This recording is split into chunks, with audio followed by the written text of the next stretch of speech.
हाँ dear students, पिछला video जो अभी आपने देखा था उसके अंदर आपने टॉपिक शुरू किया था decreased generation of cellular ATP, और दूसरा इसमें पॉइंट कवर किया था इंट्रासेलुलर लैक्टिक एसिडोसिस।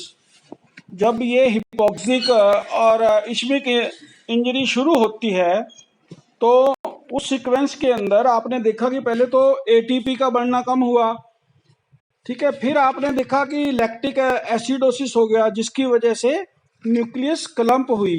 तीसरा क्या होता है, ये सारे इवेंट साथ के साथ चलते रहते हैं। Damage to plasma membrane pumps, hydropic swelling and other membrane changes, ये चीजें जो है ये भी होने लगती है। अब lake of ATP interferes with generation of phospholipids from cellular fatty acids which are required for continuous repair of membranes। देखिए सेल का मेम्ब्रेन है हमारा, तो ये जो तीसरा बिंदु है प्लाज्मा मेम्ब्रेन पंप जो है कहता खराब हो जाते हैं, भ्रष्ट हो जाते हैं, वो काम नहीं कर पाते क्योंकि एटीपी की जब सप्लाई कम होगी तो ये भी अपना काम छोड़ देंगे। तो जैसे ही एटीपी कम सप्लाई होगी उससे क्या होगा, फॉस्फोलिपिड्स जो फैटी सेलुलर फैटी एसिड से बनते हैं, ठीक है, और इनकी आवश्यकता पड़ती रहती है सेल मेम्ब्रेन के लिए, वो बढ़ने कम हो जाते हैं। This results in damage two membrane pumps. इससे क्या होगा, जो मेम्ब्रेन के ऊपर पंप लगे रहते हैं उनको डैमेज हो जाता है। Operating for regulation of sodium potassium and calcium, ठीक है। तो देखिए सोडियम पोटेशियम एंड कैल्शियम जो आपका आइसोस्मोटिक प्रेशर होता है सेल का बनाए रखता है, तो वो इनके कंसंट्रेशन से ही बना रहता है। और दूसरी बात, ये उस सेल के इस तरफ कितना प्रेजेंट है और उस तरफ कितना प्रेजेंट है, इन दोनों पर निर्भर करेगा। अब बीच में एक सेमी परमिएबल मेम्ब्रेन है और वो मेम्ब्रेन खुद टूटने लग गया तो इन जो पंप का कंट्रोल तो बिल्कुल ही खत्म हो जाएगा। तो चलिए इन पंप्स का कंट्रोल जाता है तो क्या क्या होता है हम देखते हैं। पहला बिंदु है failure of sodium potassium pump, कि जब सोडियम पोटेशियम पंप फेल हो जाएगा, इसको जो है हम कह देते हैं सोडियम पोटेशियम एटीपेज पंप भी बोल देते हैं। तो पहला बिंदु है डैमेज टू प्लाज्मा मेम्ब्रेन के अधीन failure of sodium potassium pump. तो normally the energy ATP dependent sodium pump, जिसको हम कहते हैं also called as sodium potassium ATPase, operating at the plasma membrane allow active transport of sodium out of cell. Sodium, ये नीचे diagram में देखो, sodium को एक्टिव ट्रांसपोर्ट के माध्यम से बाहर जाने को परमिट करता है ये सिस्टम, ठीक है। एंड बदले में diffusion of potassium into the cell, बदले में पोटेशियम को डिफ्यूज करता है इन द सेल। तो भाई ये सब मेम्ब्रेन के माध्यम से होता है। और जब एटीपी कम हो गया, एटीपी जब कम हुआ तो सेलुलर फ्री फैटी एसिड्स हैं जो उससे फॉस्फोलिपिड बढ़ना बंद हो गए, जो इसको रिपेयर करते रहते हैं। तो जब ये रिपेयर नहीं होगा तो आप समझ सकते हैं ये पंप भी हेल्पलेस होंगे। जब ये पंप हेल्पलेस होंगे तो सोडियम अंदर बहुत ज़्यादा जमा रहेगा, बाहर नहीं अपना जा पाएगा। तो इस सोडियम का ऑस्मोटिक प्रेशर बैलेंस करने के लिए बाहर से पानी सेल के अंदर रश करेगा, पानी रश करेगा अंदर, तो सेल के अंदर स्वेलिंग आ जाएगी। और यही समस्या है, फॉस्फोलिपिड्स पूरे नहीं थे, प्लाज्मा मेम्ब्रेन के अंदर खिंचाव आया और वो जो अल्ट्रा स्ट्रक्चर हैं वो सारी चीज़ें बिखर गई। मतलब सब कुछ जो आपने पेज नंबर 41 के डायग्राम पर आप नीचे पहुंचे थे, रेड के अंदर दिखाया था सेलुलर डैमेज, वो सारी चीज होगी। मैंने वो सेलुलर डैमेज के चारों तरफ रेड कलर की जो डॉटेड लाइन बनाई है वो इसीलिए बनाई है कि आपको पता चल सके कि ये बीच में छेद हो गए हैं इसके अंदर, मतलब ये सोडियम पंप फेल हो चुका है। तो अगला जो बिंदु इसके अंदर है, lowered ATP in the cell lowers activity of sodium pump and consequently मतलब परिणाम स्वरूप interferes with the membrane regulated process। This results in the intracellular accumulation of sodium, अंदर सोडियम जमा हो जाएगा, and diffusion of potassium out of the cell, और potassium बाहर पड़ा रहेगा। इंक्रीज्ड अमाउंट जो इंट्रासेलुलर सोडियम है leads to increased intracellular water to maintain isoosmotic condition, जो मैंने अभी आपको बताया। तो अंदर पानी रश कर रहा है ताकि आइसोओस्मोटिक प्रेशर को मेंटेन किया जा सके। इसी को हम हाइड्रोपिक स्वेलिंग कहते हैं। आपने नेक्रोसिस के अंदर पहले एक लेक्चर के अंदर हमने ये कवर की थी। तो अब देखिए जी, अगर सोडियम पोटेशियम पंप फेल होगा तो इस तरीके से जो हाइड्रोपिक स्वेलिंग के माध्यम से, ठीक है, एटीपी की नहीं, ऑक्सीजन की सप्लाई कम, एटीपी की सप्लाई कम, और इसके माध्यम से फॉस्फोलिपिड्स का बढ़ना कम। ठीक है, अब आगे चलिए आप। Second, failure of calcium pump. अगर कैल्शियम पंप का फेलियर है तो membrane damage causes disturbances into the calcium ion exchange across the cell membrane. अब कैल्शियम आयन एक्सचेंज जो है वो भी डिस्टर्ब हो गया। Excess of calcium moves into the cell.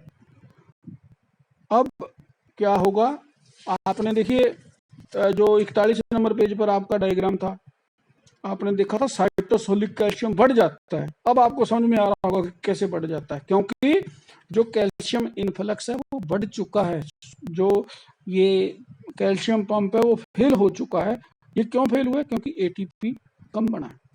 ATP क्यों कम बना है? क्योंकि उसको एनारोबिक जो एरोबिक रेस्पिरेशन है वो कम हो गया। Excess of calcium moves into the cell, इसको कहते हैं हम दैट इज कैल्शियम इनफ्लक्स। अब पेज के बिल्कुल ऊपर देखिए, पर्टिकुलरली इन द माइटोकॉन्ड्रिया। तो आपको उस 41 पेज के ऊपर डायग्राम जो माइटोकॉन्ड्रिया दिखाया उसके अंदर आपको Ca++ बहुत ज्यादा मात्रा में जमा दिखा रखा है। ठीक है, ऊपर से उसको ऑक्सीजन नहीं मिल रही है और वो अनेरोबिकली एटीपी बनाने का प्रयास करता है, काजिंग इट्स स्वेलिंग। अब इसका अगर मान लो कैल्शियम बहुत ज्यादा इकट्ठा हो जाएगा तो क्या होगा, जो साइटोसोलिक वाटर है वो माइटोकॉन्ड्रिया के अंदर जाएगा, क्योंकि आइसोओस्मोटिक प्रेशर को बैलेंस करना है, और इससे जो अमोर्फस डेंसिटी है वो बढ़ जाएंगी। तो causing it's swelling and deposition of phospholipid rich amorphous densities. तो एक आगे और डायग्राम आएगा, उसके अंदर ये शब्द आएगा अमोर्फस डेंसिटी, जिसके अंदर फॉस्फोलिपिड डिपॉजिट हो जाते हैं और जिसकी वजह से ऐसा होता है। अब जो आपकी रिवर्सिबल सेल इंजरी है, इसका एक चौथा बिंदु और है, उसको हम पेज नंबर आपका 45 पर कंटिन्यूसली कवर करेंगे। रिड्यूस्ड प्रोटीन सिंथेसिस, इसको कहते हैं डिस्पर्स्ड राइबोसोम्स। अब देखो, सब कुछ सेल के ऊपर इतना बड़ी समस्या आई है, जैसे आज अपने ऊपर कोरोना की समस्या आई है, हमारी जिंदगी सब बिखर गई ना, इधर उधर, कोई किधर घूम रहा है, कोई क्या कर रहा है, कोई क्या कर रहा है। तो जब सेल को ऑक्सीजन कम मिलती है, इसकी जिंदगी बिल्कुल ऐसे बिखर जाती है। तो as a result of continued hypoxia, membrane of endoplasmic reticulum, मैंने लिखा ER, इसका अर्थ है endoplasmic reticulum, and Golgi apparatus swell up. तो अभी देखिए, पिछले पॉइंट के अंदर आपने देखा था कि वाटर अंदर रश कर रहा था, तो वाटर रश कर रहा है तो स्वेलिंग हो रही है, तो सबके अंदर ही पानी जाएगा, इन ऑर्गेनल्स के अंदर भी पानी चला जाता है। Ribosomes are detached from granular rough. आपने अपनी क्लास में पीछे पढ़ा है कि एंडोप्लाज्मिक रेटिकुलम दो प्रकार का होता है, आर्या रफ एंडोप्लाज्मिक रेटिकुलम, और दूसरा आपने पढ़ा है स्मूथ एंडोप्लाज्मिक रेटिकुलम। जो रफ एंडोप्लाज्मिक रेटिकुलम होता है, इसके ऊपर ये जो गांठें सी हैं ये राइबोसोम्स हैं। इन राइबोसोम्स के अंदर प्रोटीन का सिंथेसिस होता रहता है, ये फैक्ट्रियां हैं प्रोटीन बनने की। ठीक है, इनमें से कुछ के नाम पॉलीसोम्स भी होते हैं और ये मोनोसोम्स में भी कन्वर्ट हो जाते हैं। ये स्पेसिफिक कोडिंग करते हैं RNA की, तो उसी के आधार पर इनके अलग अलग नाम हैं। तो endoplasmic reticulum and polysomes are degraded to monosomes, वो डिग्रेड हो जाएंगे मोनोसोम्स में, अलग अलग बिखर जाएंगे, दस डिस्टर्बिंग राइबोसोम्स इन साइटोप्लाज्म। वो साइटोप्लाज्म के अंदर उसको डिस्टर्बिंग नहीं है, ये डिस्पर्सिंग है, डिस्पर्स इधर उधर बिखर जाना, and in activating their functions. अब इनका मेन फंक्शन था प्रोटीन सिंथेसिस, और वो कहाँ था, एंडोप्लाज्मिक रेटिकुलर के ऊपर में, जहाँ इनकी फैक्ट्री थी, जहाँ ये सामान बनाते थे, सिंथेसिस करते थे। अब ये फंक्शन इनका खत्म हो जाएगा। Similar reduced protein synthesis occurs in Golgi apparatus. इस प्रकार से गोल्जी अपरेटस में भी प्रोटीन सिंथेसिस रिड्यूस हो जाता है। Ultra structural evidence, ultra structural evidence का मतलब है भी जो अल्ट्रा माइक्रोस्कोप है उसकी सहायता से जब इन छोटी छोटी चीजों को देखा गया तो ये बदलाव पाए गए। ठीक है। Ultra structural evidence of reversible cell membrane damage is seen in the form loss of microvilli. जो माइक्रोविलाई है मतलब ये तना माना जो जोड़ता है उन सब चीजों को। ठीक है। देन इंट्रा मेम्ब्रेनस पार्टिकल्स हैं and focal projections of the cytoplasm, जिनको आप ब्लैब्स बोलते हैं। ठीक है। आपने वो पढ़ा होगा नेक्रोसिस के अंदर, मैंने ब्लैबिंग बताया था आपको, और उसमें एक उदाहरण दिया था कि गुब्बारा है, उसके अंदर आपने हवा भर ली, उसको पिचकाओ आपके फिंगर के अंदर से, वो फूल के निकल जाएगा सारी फिंगर्स के अंदर से। ठीक है। वो ब्लैबिंग है, मतलब अंदर का पोर्शन उभर कर बाहर आ जाता है। आपकी फुटबॉल है, उस फुटबॉल के अंदर मान लो कट लग गया तो ब्लैडर बाहर आ जाए और बाहर एक और छोटी सी गांठ सी दिखने लगे, वो है ब्लैबिंग। तो इसी प्रकार की जो है ब्लैबिंग यहाँ दिखाई देने लगती है। और दूसरा क्या होता है, माइलिन फिगर्स। माइलिन फिगर्स कुछ नहीं है, जो आप ये कहें कि फैट्स की बाइलेयर होती है, यूनिफॉर्म बिखरे हुए होने चाहिए ये फैटी एसिड्स जो होते हैं। ठीक है। लेकिन ये इकट्ठे हो जाते हैं, इनकी गांठें सी बन जाती हैं, इनको माइलिन फिगर्स कहा गया है।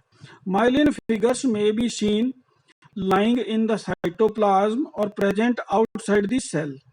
These are derived from membranes. ये मेम्ब्रेन कहाँ कहाँ से आई, जैसे प्लाज्मा का मेम्ब्रेन हो गया, और जितने ऑर्गेनलर मतलब जितनी ऑर्गेनली स्वेल हुई हैं, जितनी का मेम्ब्रेन जो है टूटा है, उन सब में से ये जो है फैट इधर इकट्ठा होने लगता है। Enclosing water and dissociated lipoproteins between the lamellae of injured membranes. जितने ये आपके प्रोटीन्स, लिपोप्रोटीन्स हैं और ये जो फॉस्फोलिपिड्स हैं इधर उधर, ये सारे फैट की फॉर्म में यहाँ इकट्ठे होने लगते हैं। Important is that up to this point, अब देखिए, अब आप पिछले 4-5 पेज को एक साथ रिकॉल करो, क्या क्या हुआ। पहले पॉइंट में आपको बताया था कि ऑक्सीजन की जो है decrease the generation of cellular ATP हुआ, ये आपको पहला पॉइंट बताया था। दूसरा पॉइंट बताया था आपको इंट्रासेलुलर लैक्टिक एसिडोसिस, मतलब न्यूक्लियर क्लम्प हो रही थी। तीसरे में आपको बताया था damage to plasma membrane pump, वो पंप खराब होने की वजह से आप ने जो देखा कि क्या देखा था, वो सेल की स्वेलिंग होने लगी थी। और फिर चौथा पॉइंट आपने देखा reduced protein synthesis, dispersed ribosome होते हैं और ये सब कुछ होता है, और ब्लैबिंग होनी शुरू हो जाती है। तो ये 4 पॉइंट देखो, रिवर्सिबल सेल इंजरी यहां तक है। अगर इस मौके पर अगर दोबारा से ऑक्सीजन मिल जाए या ब्लड मिल जाए, ब्लड के साथ पूरी ऑक्सीजन मिल जाए, तो सेल सर्वाइव वापस कर जाएगी। मतलब जो जो नुकसान हुआ है वो सेल उसको 2-4-5 घंटे में अपने आप को बना लेगी।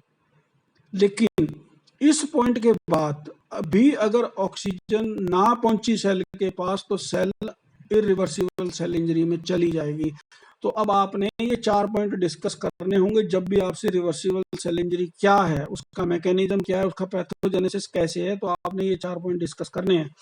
सो important is that up to this point withdrawal of acute stress that resulted in reversible cell injury can restore the cell to normal status. ठीक है। इस पॉइंट के बाद अगर एक्यूट से क्रोनिक स्ट्रेस हो गया, फिर इरिवर्सिबल सेल इंजरी जो है शुरू हो जाती है। तो मेरे ख्याल से आपको बहुत अच्छे से रिवर्सिबल सेल इंजरी जो है समझ में आ गई होगी भी। इसके अंदर ये 4 पॉइंट होते हैं उसके बाद जो शुरू होती है इरिवर्सिबल सेल इंजरी, वो पेज नंबर 46, 47, 48, 49, 50, 51 और 52, ये 7 पेज की है।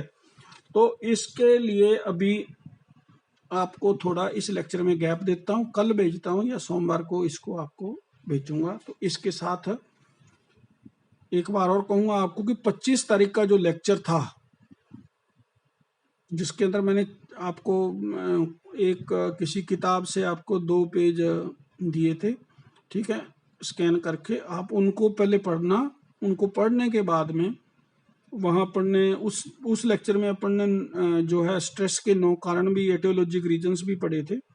तो उनमें से एक हिपोक्सिक कारण और दूसरा इस्चेमिया, ये 2 कारण हैं जिनको मिलाकर हमने आज स्टडी किया कि किस प्रकार से रिवर्सिबल सेल इंजरी के अंदर क्या क्या इवेंट्स चल रहे होते हैं। और अगले लेक्चर के अंदर हम इरिवर्सिबल सेल इंजरी, मतलब यही हिपोक्सिया और इस्चेमिया कंटिन्यू चलता रहे तो तब सेल की डेथ कैसे होगी, ये स्टडी करना है। तो अभी के लिए मैं इस लेक्चर के अंदर ब्रेक देता हूं। तो होप आपको ये अच्छे से समझ में आ गया।